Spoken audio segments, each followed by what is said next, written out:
So yun nga mga kalapatids, nasingsingan na natin yung dalawang to. So ito sumakto mga kalapatids, sakto sa edad niya, saka sa laki. Ito medyo sumikip mga kalapatids, pinilit lang natin no.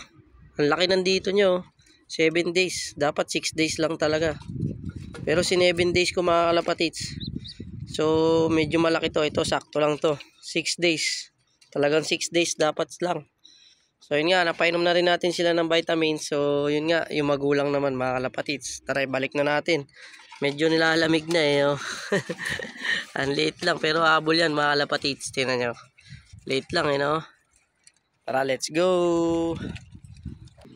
Yun nga mga kalapatids, natapos na natin silang painumin ng vitamins. Tsaka singsingan yun nandito.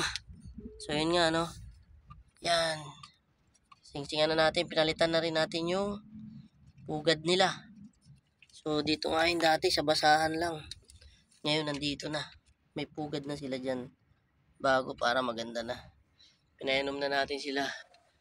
Sa itong mga to. Babalik na natin tong dalawang maybe. Ito yung ano natin mga kalapatids. Yung kinondisyon nating magulang. Ito yung kinalabasan. Yung 1 month nating conditioning para i-breed. Breed natin to mga kalapatids. Ito yung breed natin. Adonis cross sa Mustang. Pinairam ni Boss Mark Nuap. So yun nga mga kalapatids. Hanggang dito na lang muli. God bless and peace out.